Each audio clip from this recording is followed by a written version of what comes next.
G'day race fans and welcome to Western Sydney International Dragway as the Aussie and American flags are hoisted towards the heavens. Oh, it's the USA versus Australia International Jet Car Challenge. It's going to be a screamer, folks. What is a jet car? That's the question. We sent Nathan PRENDERGAST into the pits to find out more.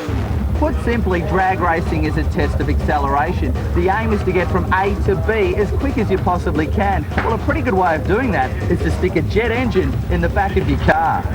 Jet cars are an exhibition class in drag racing, designed as a spectacle of speed.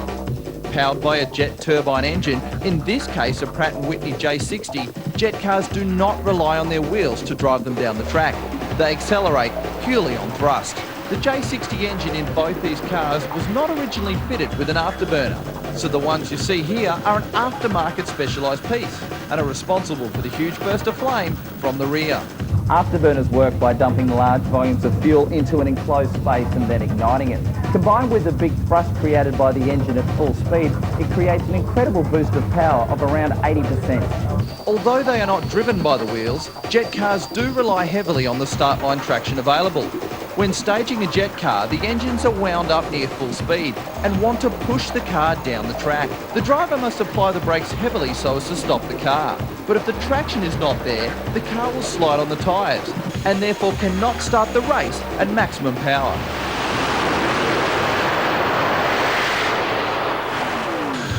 Well, you looked awfully snug inside that jet car, Nathan. There's a lot of room in there. I'll tell you what, they had to pry me out of the thing. These things are awesome. Jet dragsters, Pratt & Whitney J60 jet engines with afterburners on them, and they absolutely shoot fire out of the back of these things. A huge crowd in the house to see this awesome display. Now, Wade, you might notice that behind the jet cars, they have actually had to board up all the lower floor windows because of the force coming out of the back of these jet cars just punches the windows and shakes them about. You can see them just on the burner pops there shaking the windows, and they do not want to blow the windows out. How about the way they have to hose down the surface behind them to stop that catching on fire? That's impressive too. Yes, the jet cars are going through what is now called burner pops, where they bring the percentage of the engine up a little bit, up around the 60-70% mark. Now they're going into stage. They bring the percent on the engine up a fair bit more into full stage. Haynes gets out with the red light. He throws it away and hands the first victory to Australia. He'll get to the finishing line first and stops the clocks with a 5:57 at 278 mile an hour. But problems for Gary Milosevic. The chute doesn't deploy properly, and he is going to take on the gravel trap. Well, just like Jim Reed. So, of course, Milosevic being the promoter of the Quit Motorplex in Western Australia, and Jim Reed, his first run here, ended up exactly the same way. Yeah, it's fairly ironic when you think of it that way, certainly, Wade, but the Gravity Storm Dragster runs its quickest ever time, a 5.59. Here's the replay from Volcano as he goes through the top end of the racetrack, but it looks like the chute had issues deploying there for Milosevic. He just ran out of racetrack, got the spare chute out, but unfortunately didn't have enough time to stop the car and takes on the gravel trap. When I had it locked in and I lit the afterburner, took off fairly clean. Not quite as sharp on the start line as normal. The rest of the run was pretty good. The trouble really started when we got to the finish line, and I shut it down and dropped the chutes out, and straight away it just didn't feel as firm as it normally does, and my chin hadn't flown forward and whacked the steering wheel, so I figured that I reached for the secondary and let that out, but by then I was too far down the braking area and ended up in the gravel trap at the end of this fine drag strip. Well, I have to say it's fantastic to see this team here doing some testing. Santos Crane's Top Fuel Dragster, driven by Steve Reed, who needed to learn a little bit about this car. Steve and the team were not happy with the way it performed at the Summer Nationals. They've brought it back here and doing a little bit of testing to see what they can find out about this awesome car. New paint scheme for the car, but that's not the only thing new that's on this vehicle. They've got a new fuel system, new combination. I think there's some changes with the clutch system, and they're really trying to find out what is different about this car and try to get it down the racetrack. It does have the potential to run into the 4.7 second zone at over 300 miles per hour, and there is nothing in the world quite like a Top Fuel Dragster. 140 decibels a car, immediately goes into awesome wheel spin. Too much clutch, too much power off the start line, and you can see that the car stood straight up on the tyres and smoked them very, very hard indeed. That's what you get, 7,000 horsepower. And if you don't get the combination between the way that power gets delivered through the clutch, through the tyres, and then onto the racetrack, you get yourself a massive massive wheel spin effort like we just saw. Let's take another look at this on the replay, and you can see the car only goes to about 50, 60 feet if it was lucky before the tyres start to shake, and it went into instant wheel spin. Also seems like a lot of extra fuel came out of the pipes that got on the tyres, which certainly wouldn't have helped either. Time now for some pro bike action, and this class, you talk about depth of talent, this is a very competitive bracket, Nathan Prendergast. Certainly is, a lot like their four-wheel cousins Pro Stock Eliminator. Pro Bike, a high revving, high stepping, super close form of drag racing.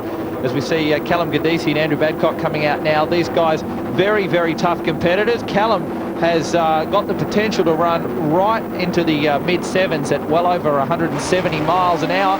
Fortunately went out a little bit earlier than he would have liked at the Summer Nationals, but has got this one comfortably. Yeah, Gadisi smokes through. What a great ride. He'll run it through at a 763 at 173.34 miles an hour. Beats a 792 at 164. And what a reaction time from Gadisi, a .006. He was 6/1000ths of a second off being perfect that time. Now the reigning Australian champion, Sam Scarey, up against Neville Langley. Yeah, this should be a good battle too. Both these guys carrying a fair bit of form coming into this, and both of them featured prominently at Western Sydney's big opener for the Summer Nationals, the Dutch Master entry. Sam Scarey up against Nev Langley, closest to camera. Trevor Birrell just coming over to activate the darting logging computer on the back of that bike. Gives Sam a pat on the back. Sam's into stage, winds the throttle on, and what a hole shot from Scarey. Either Langley had a drama there, or Scarey just absolutely drilled him on the start line at .029. Reaction time gets the win. 764 beats a 765. Langley had the performance, but threw it away on the start line. So the Dutch Master entry does the job. Daniel Peaty, now there's a guy that was a bit of a giant killer at the Summer Nationals. Peaty looking for a big ride today, up against Morris Allen. Gee, it's so competitive.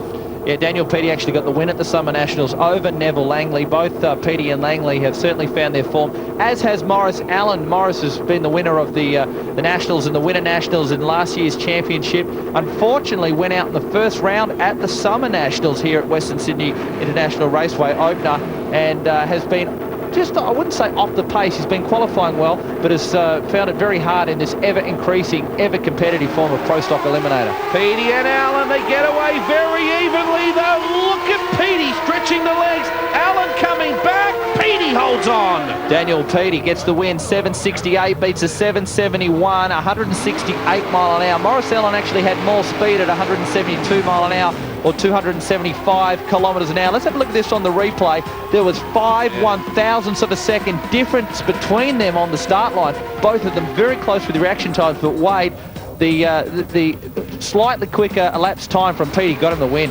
Just amazing how close these guys have all been in their reaction times.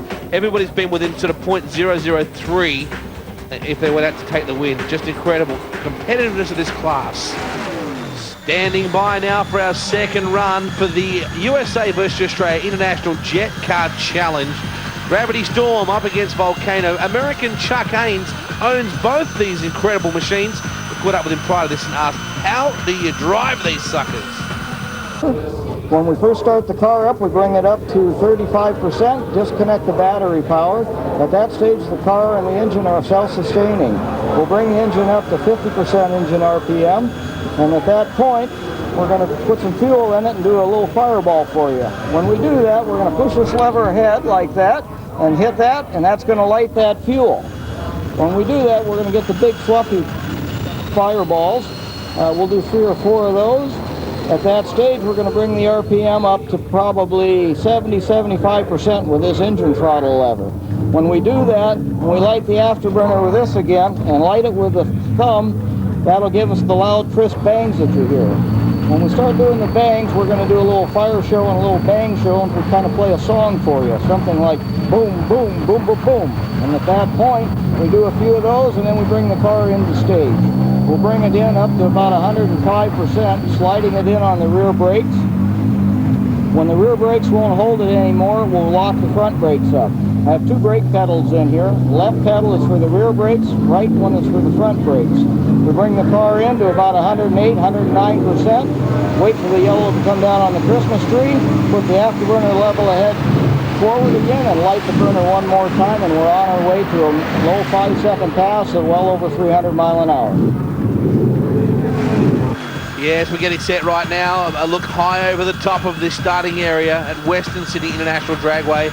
And it is Volcano up against Gravity Storm, and just look at the flames down the back of these things. Well, this is what Chuck was talking about before. This is the slow speed fire show, which produces the masses of flame at the back of these cars. The engines, forget RPM, they talk percentages with these Pratt & Whitney jet engines. Around about 50% for this fire show, and they just pour raw fuel into the afterburner and ignite it, and that's what you see, a huge fire display. So no practical use really, this is all just about show. This is what you call an exhibition class in drag racing, or a zoo act, but they are certainly spectacular and very, very quick. We're talking Volcano, which is a very unique car, one of the quickest and fastest jet dragsters anywhere in the world, runs into the 4-second zone at over 310 miles per hour. As a matter of fact, the incrementals with these cars in the first half of the racetrack are very similar to that of a top door slammer. It's in the second half of the racetrack that these things really start to motor. Closest to camera, American Chuck Haynes. Well, Milosevic got up very quickly in Gravity Storm, but Haynes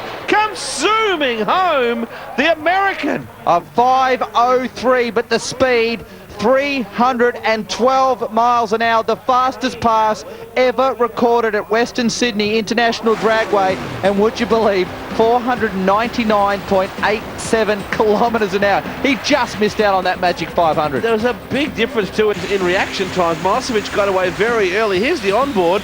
Zoom! See you later, says Chuck Haynes. Look at the tailpipe weight. It is glowing bright red. So much heat out of the back of these cars. Absolutely spectacular to watch. From the onboard now, have a look at the back out of this car. You can see the windows just shake, and have a look at the speed, the way that this thing just leaves the start line in the distance. That's incredible, isn't it? Lucky the heat of the motors don't melt down the chute straps. Just amazing. The heat must be coming out the back of that thing. It was brilliant. I've got to tell you, the track is fantastic. It's certainly capable of those speeds, and I had a great ride. You needed the 312 to run him down to win that one. You know, he leads the series about 5-3 now. I have to do all I can do to get him, and he's been getting me on the tree every time. We're going to look for a little more, see if we can't maybe step it up 2-3 more mile an hour on the last run. Semi-final action now for Pro Bike, and as you can see, Callum Gadesi has a single pass coming up now, smokes him up. Nathan Prendergast spoke with Trevor Birrell earlier in the day and asked him, how do you get the most in tuning up these incredible machines? Between rounds, we generally adjust the clutch, check the jetting, and really muck around with the launch revs. Other than that, they're pretty well sort of good as long as everything's going all right. How much of a difference does it make when you change things like launch revs and clutch changes? They're very depending on the weather. The weather can affect these either way. The engines will cool down if it's very hot. If the air is really good, we have to launch with the lower revs because they make more horsepower. And it's very critical to the setup, yeah.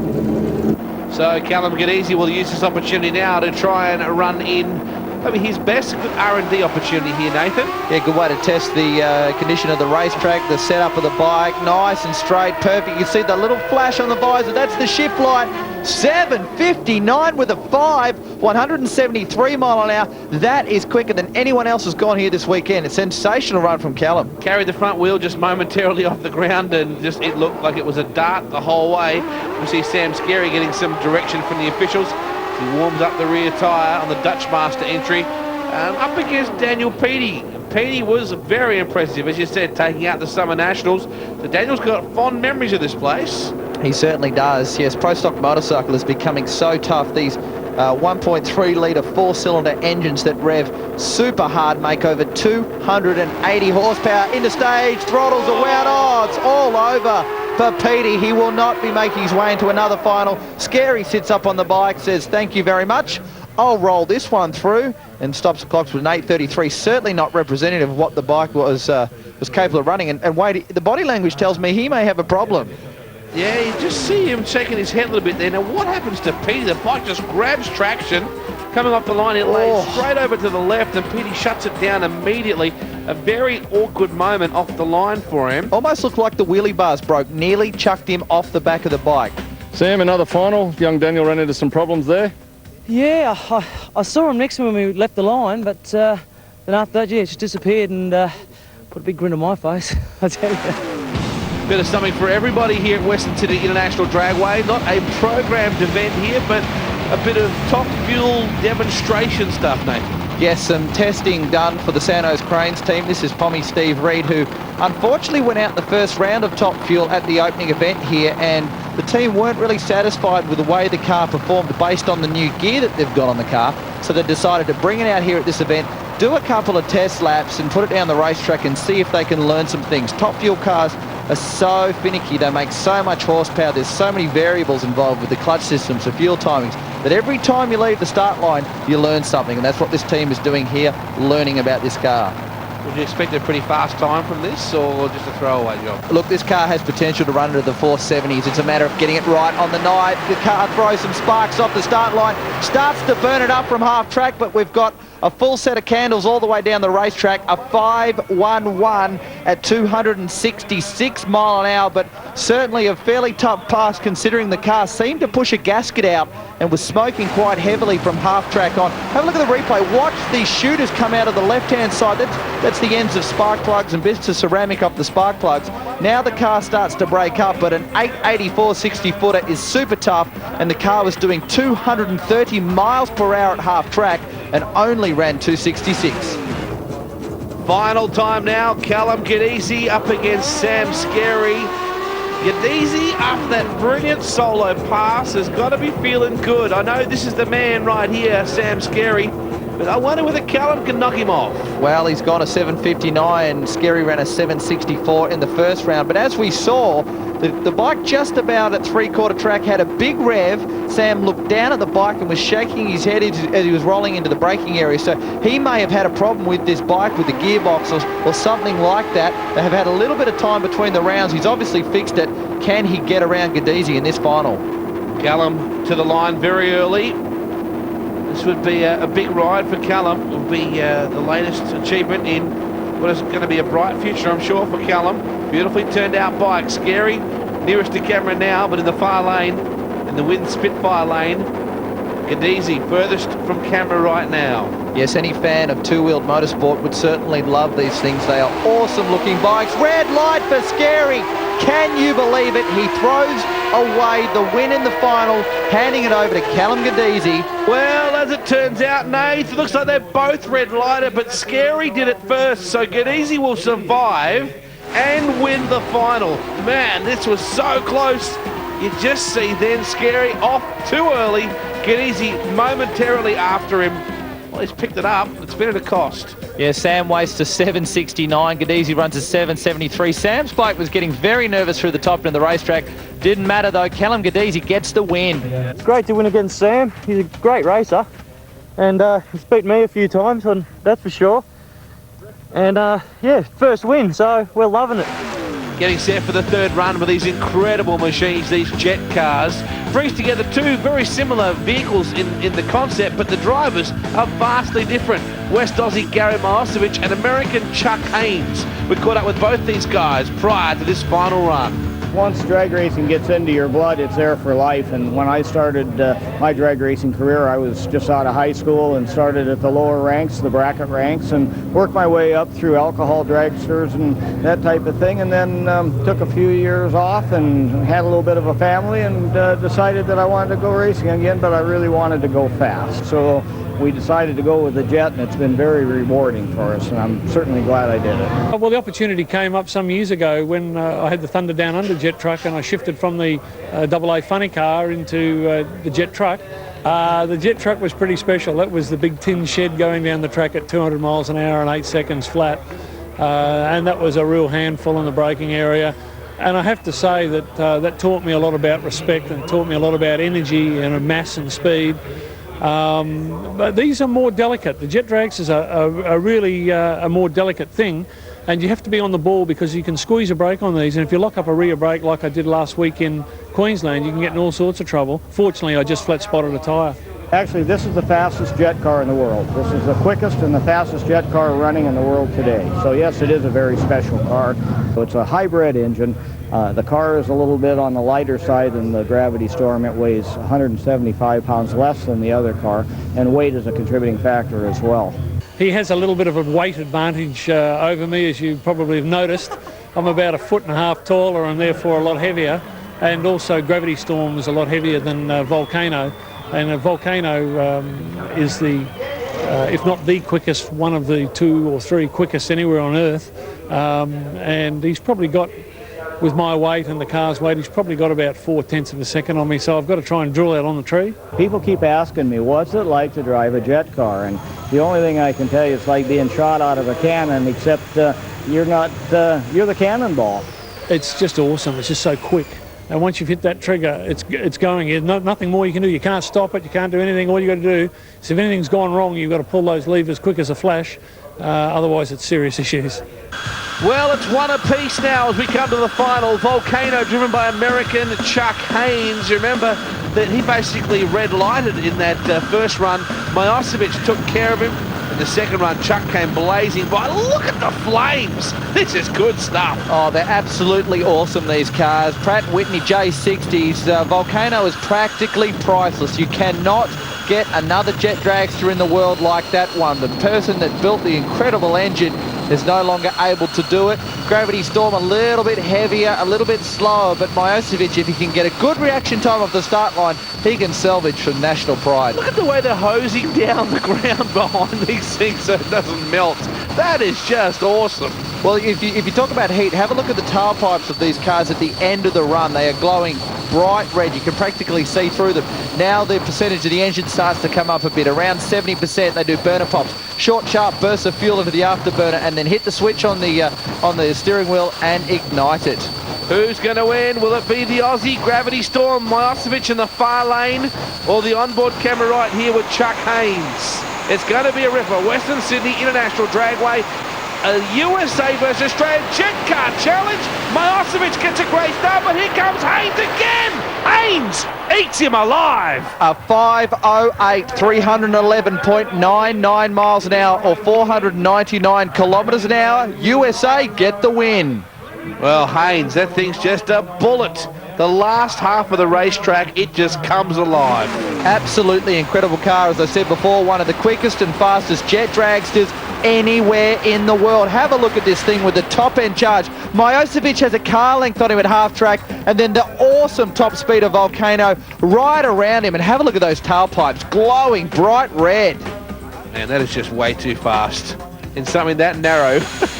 Look at this, onboard cameras here. You see that Milosevic gets a great start, but Haynes just hauls him in. Drives right around him in the top end of the racetrack, and that is an incredible performance. And there goes Gary. I think he manages to stop it this time. A great drive job by the Aussie, but the Yank takes the bank. Gee, I'm a little surprised we slowed down a little bit. I put some more fuel in it, and I thought maybe she'd step up and run in a 4 and maybe about 3:15. So, you know, I'm a little disappointed. Oh, well, I couldn't have done any better than that. That was about as fast as it goes. So we gave it a good shot, and maybe we'll get him even in Perth. The Stars and Stripes waving proudly out of Volcano as Chuck Haynes takes the glory here in the USA versus Australia Jet Car Challenge. Wrapping up our coverage from Western Sydney International Dragway.